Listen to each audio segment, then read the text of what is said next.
Boa noite a todos. Agradecemos a presença de vocês. Antes que a gente faça a prece de abertura, a gente tem o costume de fazer uma leitura da passagem do Evangelho primeiro, que caiu no capítulo 9, bem-aventurados os que são brandos e pacíficos. No item 6, a afabilidade e a doçura.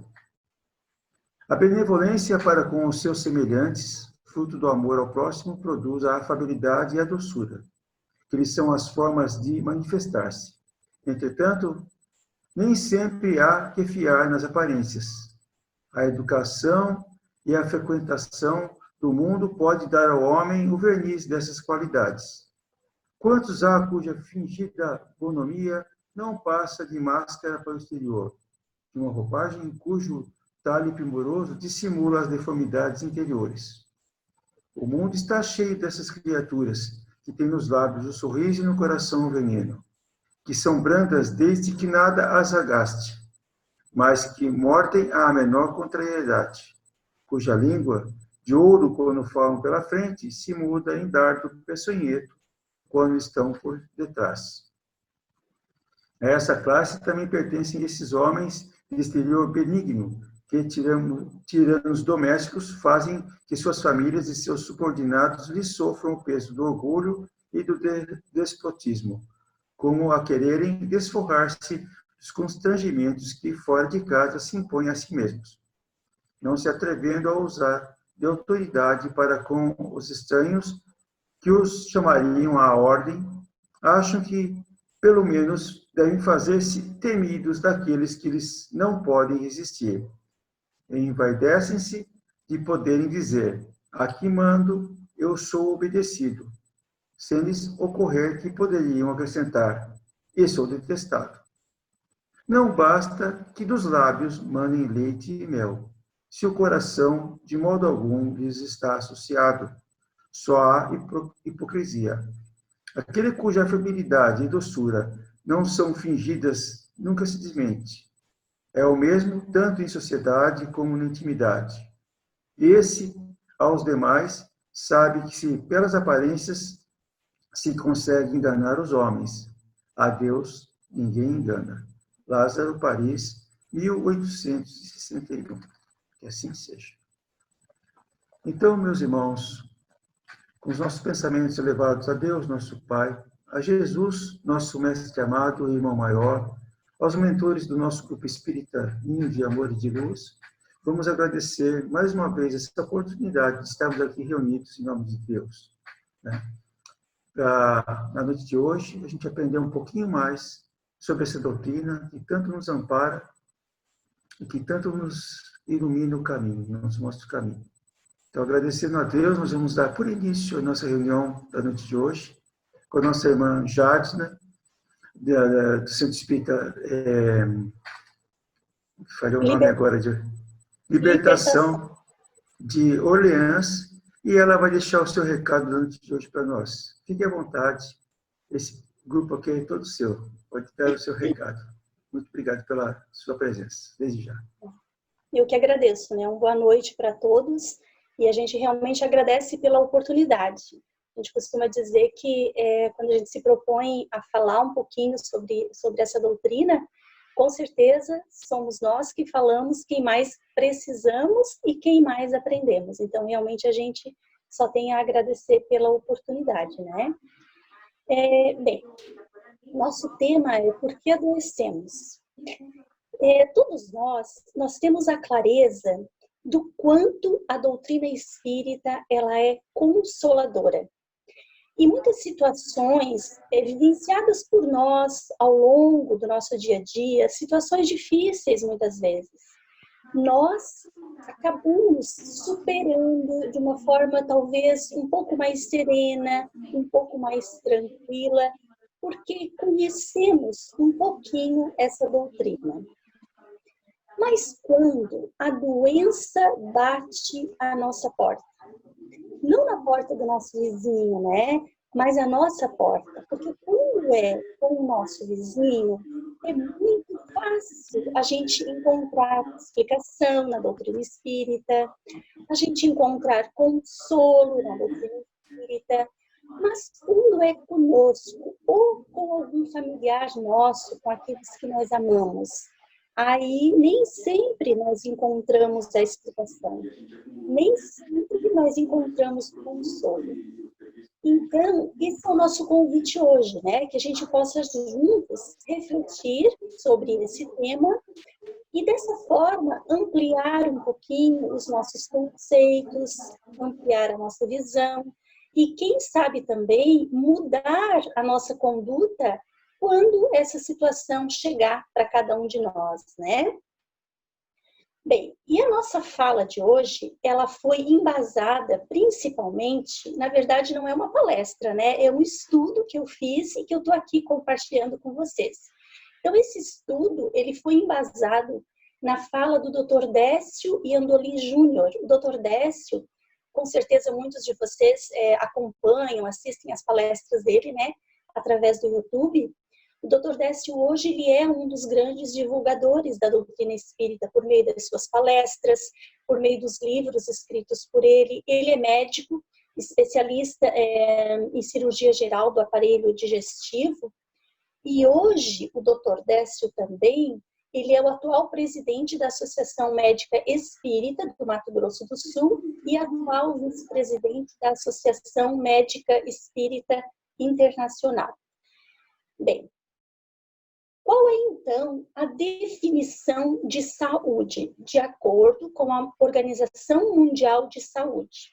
Então, diz assim, ó, saúde não é somente a ausência de doença, mas o perfeito bem-estar bio, psíquico e social. Ou seja, estar doente ou não significa ser saudável ou não. Nessa situação de ser saudável, estando doente, pode ser muito figura de Chico Xavier, né? Que na opinião do palestrante que eu citei, o Chico ele foi um dos homens mais saudáveis que já esteve aqui na Terra depois de Jesus, mesmo apresentando tantas limitações físicas, mesmo sendo tão doente. Bem, a Organização Mundial de Saúde, ela afirma que saúde é o bem-estar bio, psíquico e social. O que seria o bio? O bio ele se refere ao biológico, né? Seria cuidar das manifestações de doença no nosso corpo físico. E isso, de um modo geral, nós já fizemos, né? Fizemos.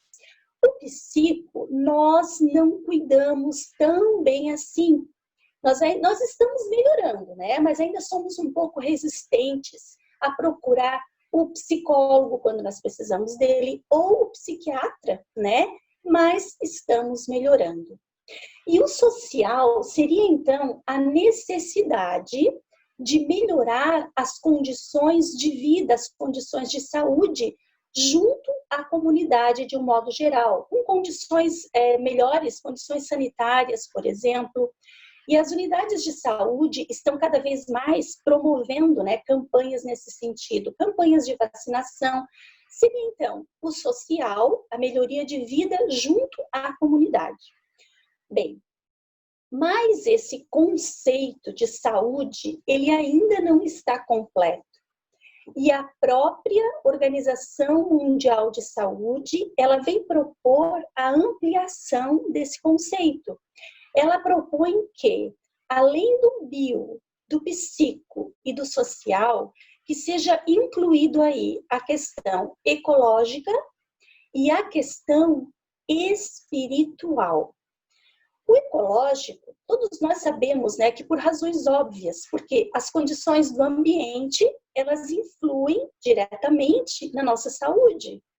Se nós temos um ambiente seco, né, um meio ambiente seco, nós temos uma condição de saúde. Se nós temos um ambiente muito úmido, nós temos outra condição de saúde. Então, a gente está despertando para essa consciência da necessidade de cuidar do meio ambiente, sim. Mas, e a questão espiritual? O fato é que desses 5 tópicos, né, do bio, psico, social, ecológico e espiritual, é para a questão espiritual que nós ainda damos menos importância. Bem, e aí a gente pode pensar assim, ó, mas eu acho que isso não é bem verdade. Nós já estamos dando importância, sim, para a questão espiritual. Porque nós que frequentamos, né, a casa espírita, que estudamos um pouquinho, conhecemos a doutrina espírita, quando nós ficamos doentes, nós vamos ao médico, claro, né? Fizemos o tratamento indicado, fizemos aquilo que o médico nos indica, mas nós também vamos ao centro espírita, né? Nós intensificamos, inclusive, as nossas idas ao centro espírita no momento da doença. Nós não deixamos de tomar passe em nenhuma oportunidade, né? Então, nós vamos ao centro espírita mais ainda durante o período da manifestação das doenças, quando nós nos sentimos debilitados. Então, isso quer dizer que eu cuido da minha saúde espiritual, sim. Mas será, né? Porque talvez esteja justamente aí a confusão que nós fizemos. Por quê? Qual é a cura que a doutrina espírita nos oferece?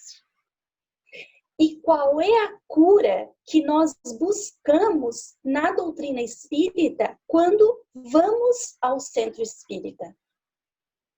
A gente pode imaginar uma situação onde uma pessoa, ou melhor, nós mesmos, nós recebemos uma notícia de um médico em que nós temos uma doença grave, que nós vamos passar por um tratamento longo, por um tratamento difícil, né, demorado, e que ainda assim, dificilmente nós vamos sobreviver a essa situação.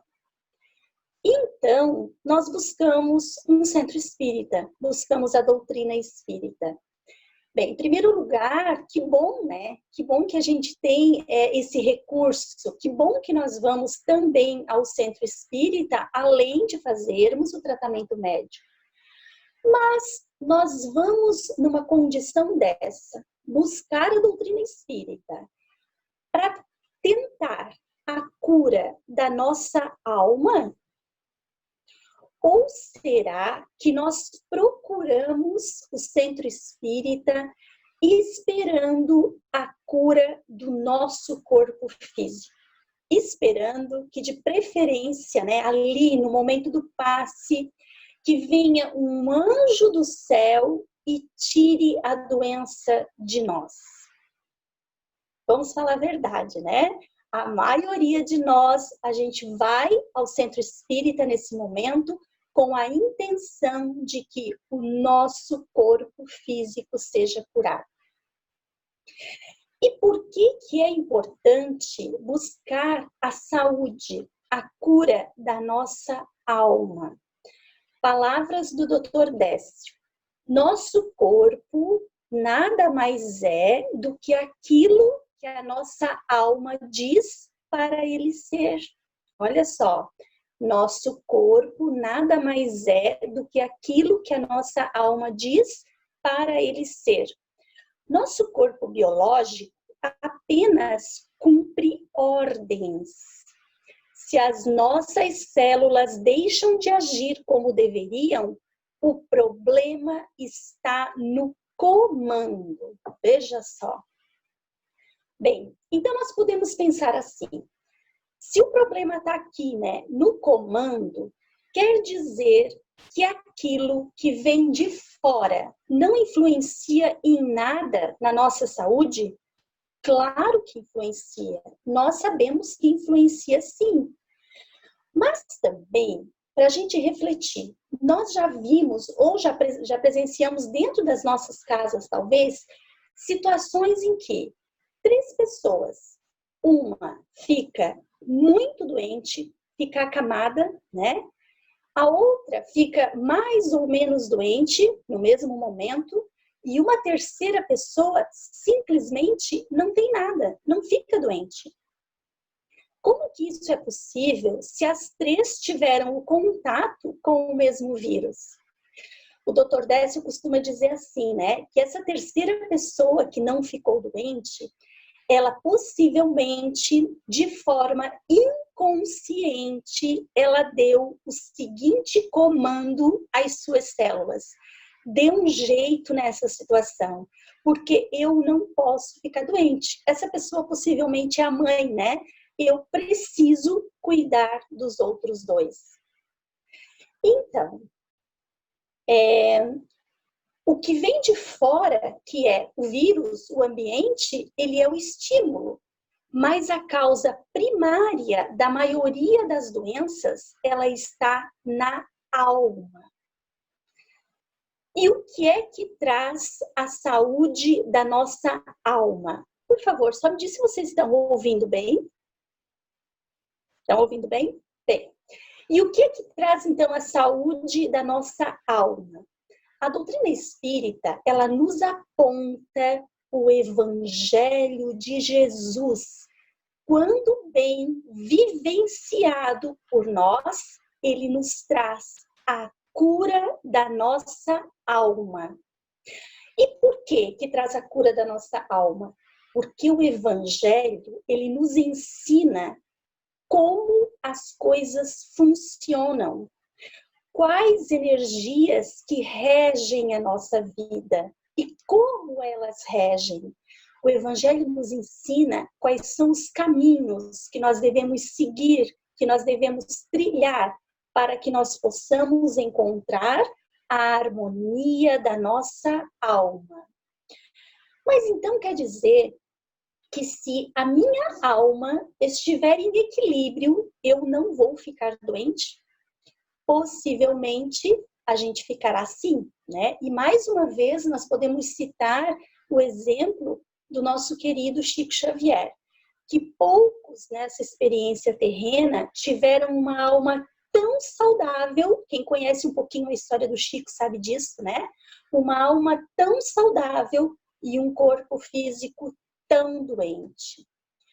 Porque na nossa experiência terrena é assim. Nós passamos por muitas batalhas, né? E essas batalhas, elas têm um único objetivo, que é nos proporcionar crescimento, é nos proporcionar aprendizagem.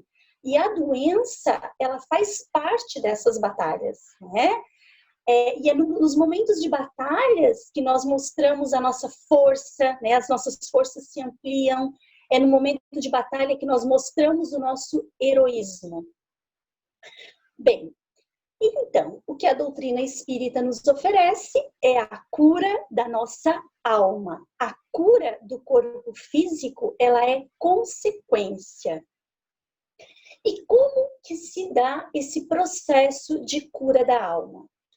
Nós precisamos lembrar que há pessoas, quando nós vamos à casa espírita, há um grupo de pessoas aqui, né, pertinho de nós, que chegaram lá muito antes de nós, que prepararam todo aquele ambiente para nos receber. Não é assim que funciona? Quando a gente chega à casa espírita já está limpinha, ela já foi varrida, né?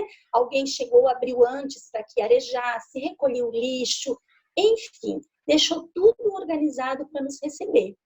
Se há, então, toda essa organização no plano físico, né? Imaginemos a organização que há do plano espiritual, preparando todo aquele ambiente para nos receber. Há espíritos que se preparam para magnetizar a água, né? Para sintonizar naquele ambiente com cada um de nós. Esses espíritos, eles vão abrindo em nós portas para que todos, né, para que a espiritualidade, de um modo geral, possa agir junto às nossas necessidades. E esse abrir portas significa abrir consciências, despertar em nós a compreensão, o entendimento. Porque a partir do momento que a gente tiver desperto isso em nós, essa compreensão, esse entendimento, o resto dependerá de cada um de nós. E esse processo de atuação da espiritualidade em nós, né, se dá desde o momento que nós adentramos a casa espírita. Por isso que é tão importante que no momento que a gente chegue lá, que a gente assuma uma postura mental que facilite o processo em nós da espiritualidade, né? Essa postura mental positiva é que a gente se mantenha realmente em boas vibrações, por meio do silêncio, por meio da oração, mantendo o nosso pensamento elevado. A espiritualidade já estará atuando nas nossas necessidades, se a gente estiver pronto, é claro, para receber essa ajuda. Muitas casas espíritas mantêm aquela musiquinha, né? Para nos ajudar a gente assumir essa postura mental adequada, positiva, então, para essa situação. Durante a palestra, por menos que a gente goste, então, né? Simpatize com aquele palestrante, por menos que nós estejamos gostando ou concordando com aquilo que ele está falando, isso não é tão importante assim. O que importa é o efeito que aquilo está fazendo em nós, né? Facilitando o trabalho, então, da espiritualidade junto a nós. A espiritualidade de qualquer maneira, né? Se a gente estiver disposto a isso, querendo muito isso, a espiritualidade estará fazendo a sua parte. E muitas pessoas, acontece, né, de vir à casa espírita, às vezes por meio do nosso convite, a gente sabe que está passando por determinada dificuldade e a gente convida. Olha, vai à casa espírita, vai assistir uma palestra, né, toma um passe, isso vai ajudar você. E aí a gente faz ali as nossas sugestões. E depois a gente encontra essas pessoas e elas nos dizem assim, olha, eu fui ao centro espírita a seu convite, né, fui lá umas 2 vezes, mas aí eu até queria falar contigo. Será que eu não posso continuar indo? Mas eu queria ir só no finalzinho, só para tomar o passe. Será que não dá para ser assim? Porque eu não preciso ouvir aquelas coisas que são ditas na palestra. Eu já sei daquilo tudo. Não é isso que me interessa. O que me interessa realmente é o passe. É disso que eu preciso. Quantos de nós não chegamos à casa espírita pensando assim, não é mesmo? Quando a gente pensa dessa forma, nós estamos dizendo que nós não precisamos mais do Evangelho, que nós não precisamos mais ouvir o Evangelho de Jesus, que a gente não tem mais nada a aprender sobre ele, que o que a gente sabe já é o suficiente, não é mesmo? Nós vamos ao centro espírita muitas vezes, quando a gente pensa dessa forma, esperando que os encarnados e os desencarnados que lá estão vão fazer alguma coisa para nos ajudar, talvez até para nos curar. Enquanto que o que a doutrina espírita nos oferece é a receita para que cada um de nós se cure. Mesmo? E que a partir disso, então, a gente possa nos ajudar, né? A doutrina espírita nos oferece esclarecimento, entendimento, compreensão dos ensinamentos de Jesus, para que por meio desse entendimento, dessa compreensão, a gente consiga, então, operar os milagres nas nossas vidas. Só que talvez não faça parte desses milagres eliminar a doença, mesmo? Olha só, a definição de saúde por Emmanuel. Emmanuel foi o grande mentor, né, de Chico Xavier, praticamente ao longo da sua vida toda aqui. Emmanuel nos diz assim, saúde é a perfeita harmonia da alma. Saúde é a perfeita harmonia da alma. Se a alma está em harmonia, você é saudável. O Dr. Décio, ele nos conta que a partir do entendimento dessa afirmação, né, de Emmanuel, ele começou a observar que muitos pacientes seus morriam curados. Mas se curou, né? A gente pode pensar, se curou, por que é que morreu? E ele nos diz assim, que a alma do paciente estava curada. E ele percebia isso porque diante de uma doença que tem um tratamento mais longo, né, mais difícil, o médico, ele se mantém muito próximo do paciente.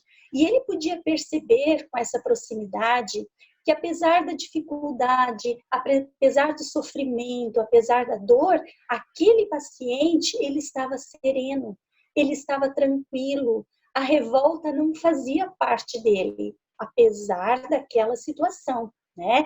Ele podia perceber da maneira como aquela pessoa se portava que a alma dele estava sendo curada. E quem estava curando era justamente a doença. Bem, o corpo físico, então, diante desse entendimento, a gente pode perceber que o corpo físico, ele funciona, na verdade, como se fosse um dreno, né? O dreno, ele vai puxando para fora toda a infecção, não é isso? E o corpo físico faz isso quando exterioriza a doença. Por meio do corpo físico, nós vamos purgando todas essas energias maléficas e desestruturantes que nós geramos ao longo da nossa vida, ao longo até de outras vidas, né?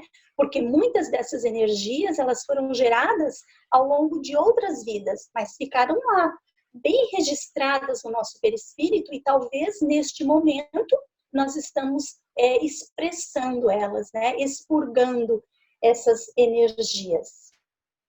Então, toda doença orgânica, ela é o efeito e não a causa. O corpo físico, ele funciona como se fosse uma esponja que vai sugando aquilo que está dentro da nossa alma. E geralmente nós imaginamos o contrário, né? Que o corpo físico, ele vai absorvendo aquilo que está fora do ambiente, por isso ele fica doente, né? Na verdade, não. Na verdade, ele exterioriza, ele floresce do espírito. E isso são palavras de Haroldo Dutra, que floresce do espírito. O corpo, então, ele é a expressão do espírito. Ele é um retrato. E ele não retrata só aquilo que nós queremos. Ele não retrata só aquilo que nós gostamos. Ele retrata também a nossa parte oculta, né? Retrata as nossas mágoas por meio da doença, retrata os nossos rancores. Muitas vezes ele retrata situações que até já foram esquecidas por nós. Em determinados momentos a gente passa por coisas que a gente não entende. Nossa, mas por que eu tô assim, né? Doenças, sentindo dor aqui, dor ali. E parece que eu não tenho nada. Eu vou no médico, eu faço exames e mais exames, tomo remédio. E alguém nos diz assim, mas o que está acontecendo contigo? Né? Tu está passando por algum problema? E a gente diz, não, a minha vida está um mar de rosas. Eu não tenho motivo para não estar bem, né? Eu não encontro respostas para aquilo que eu estou manifestando nesse momento. Porque justamente nós realmente já esquecemos. Mas essas energias desestruturantes, mágoas, rancores, elas estão lá, guardadinhas, marcadinhas no nosso perispírito. E talvez é isso que nesse momento nós estejamos manifestando, né? Por meio da doença, então, esses sentimentos vão sendo expurgados, né? Vão sendo colocados para fora. E nós geramos essas energias ao longo da nossa vida e por isso, em algum momento, a nossa alma se mostra, então, em desequilíbrio. Por isso também que muitas vezes nós vamos muito ao centro espírita, nós ouvimos palestra, nós tomamos o passe e ainda assim a doença continua a nos acompanhar. Justamente porque a doença, ela não vem para nos punir, como nós achamos muitas vezes, né? A doença, ela vem para nos curar, né? Não está aqui para nos matar, ela não é esse o objetivo. Ela está para nos transformar de alguma forma, para nos dar um puxão de orelha, para abrir os nossos olhos, né? Para nos fazer reviver, sair dela de uma forma muito melhor do que quando a gente iniciou, talvez, esse processo.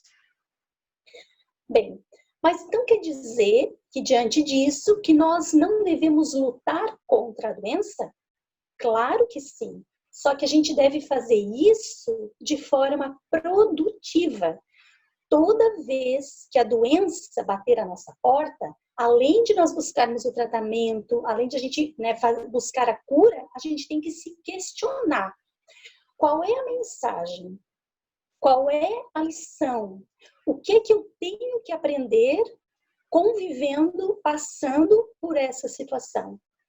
E diante desses questionamentos, nós precisamos assumir a responsabilidade, né? Não a culpa, mas a responsabilidade.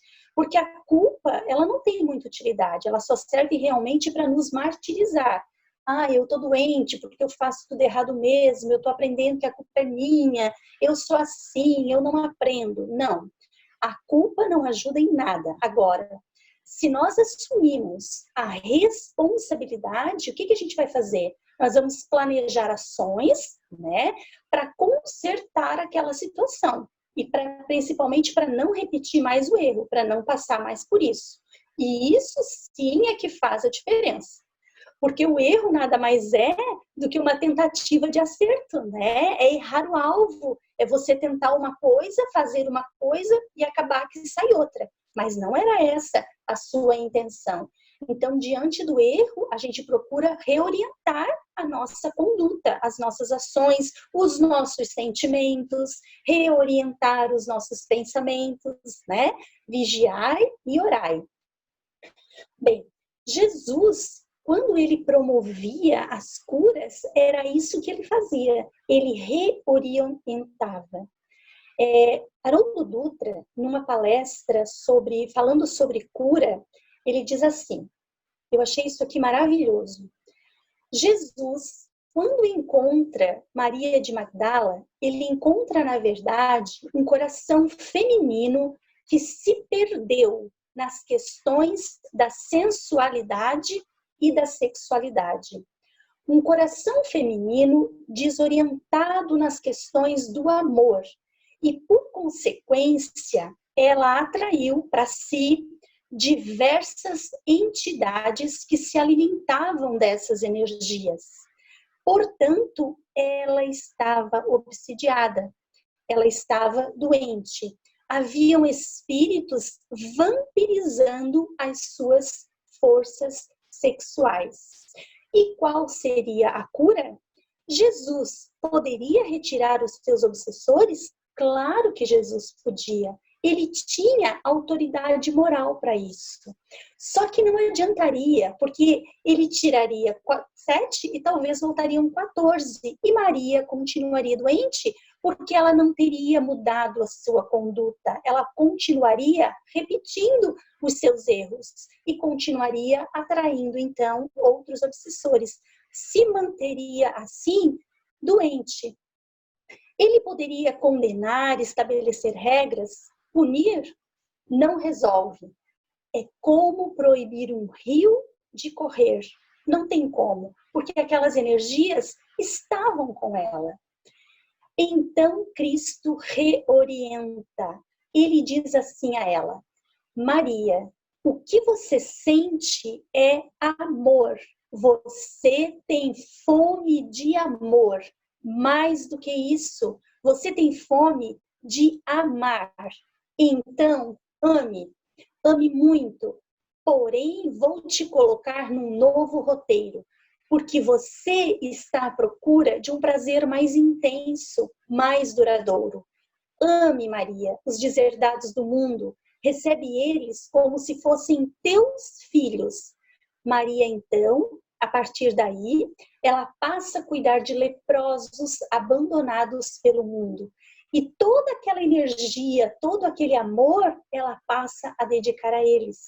Nesse momento, Maria, então, mudando a sua conduta, né, ela volta para a rota e a cura acontece naturalmente. Jesus não retirou nada dela, ele apenas redirecionou. Era isso que Jesus fazia nesse processo que nós chamamos de cura. Ele viabilizava a harmonia das pessoas. Ele não dizia, eu te curei. Ele dizia, a tua fé te curou. Né? E vale lembrar que a gente diz que a partir dali veio a cura, né? Que Maria estava curada. Mas nós temos que lembrar que Maria, ela morreu de lepra, né? Cuidando dos leprosos, ela adquiriu lepra e morreu lá no Vale dos Leprosos junto deles, né? E morreu curada. Então, o que é ser saudável? Ser saudável, o Dr. Décio conclui a palestra dizendo que ser saudável é ser feliz. E nós só seremos felizes quando buscarmos a felicidade da nossa alma, dos nossos sentimentos, na maneira como nós nos comportamos diante da vida. E a receita, né, nos foi dada para que a gente possa conquistar isso através do maior médico que já esteve na Terra, Jesus. Ele nos deixou a única receita que nós diariamente tentamos aprender um pouquinho, né? Que foi o seu evangelho.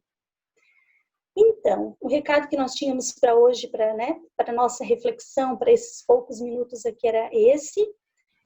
Eu espero que tenha conseguido de alguma forma, né, trazer algum esclarecimento que possa nos ajudar a mudar a nossa conduta diante de situações como essas que a gente citou. Mais uma vez, a gente agradece muito o convite de vocês, a oportunidade que vocês nos dão. Que assim seja. Jadna, agradecemos então a tua exposição, realmente ela veio, acho que até tirar a dúvida de muitas pessoas aqui, inclusive eu, né? Porque hoje, de repente, pelo tempo, não cabe fazer perguntas, mas de repente a gente até pode depois aí ver se alguém tiver alguma dúvida, a gente encaminha para você aí, mas realmente foi com muita propriedade que você colocou essa situação da cura da doença e com bastante detalhes, né? Então, nesse momento, a gente vai passar isso. Pode falar. Desculpa. São questões assim que gera muito debate, né? Porque nós temos muitos conflitos quando a gente se pega refletindo sobre essa situação, né? A gente tem muito que aprender. Isso mesmo, obrigado por ter trazido então esse recado. E eu vou passar imediatamente então a palavra para o Renato, que vai fazer o fechamento da noite de hoje. Né? Então, desde já agradecemos a sua presença, então eu vou agora já deixar eu no mudo e deixar a palavra com o Renato. Obrigado, então. Obrigada também. Então, meus irmãos, mais a graça de ter recebido essas palavras, né, da nossa irmã, que nos dá uma orientação em relação à nossa cura espiritual. Vamos fazer a irradiação e pedimos que vocês coloquem um copo d'água para ser fluidificado. Através do amor de Deus misericordioso, com nossos pensamentos elevados ao alto, nossos corações em sintonia com nosso Mestre Jesus, com o auxílio de nossos mentores espirituais, pedimos bênçãos aos nossos irmãos tão necessitados neste momento, que possam ser amparados e acolhidos na luz divina. Pedimos também o amparo a todas as famílias que tanto contribuem para a nossa evolução espiritual, aos nossos irmãos que estão na linha de frente nesta pandemia, aos irmãos internados em hospitais, orfanatos, casas de repouso, presídios, aos moradores de ruas, que todos tenham muita fé e perseverança para superarem as dificuldades. Que tenhamos sempre um olhar e atitudes de amor para com o nosso próximo. Pedimos à espiritualidade amiga para que nos ilumine e nos dê sabedoria para entender as leis divinas, os desígnios de Deus. Pai nosso, que estais no céu, santificado seja o vosso nome. Venha a nós o vosso reino. Seja feita a vossa vontade, assim na terra como nos céus. O pão nosso de cada dia nos dai hoje. Perdoai as nossas ofensas, assim como nós perdoamos a quem nos tem ofendido. E não nos deixeis cair em tentação, mas livrai-nos de todo mal. Amém. Que essa água que foi fluidificada nos traga paz e nos abençoe. Que a paz de Deus esteja com vocês durante a semana. Esperamos contar com vocês na próxima terça-feira. Muito obrigado à presença de todos. Obrigada. Agradecemos a nossa irmã, né? Mais uma vez.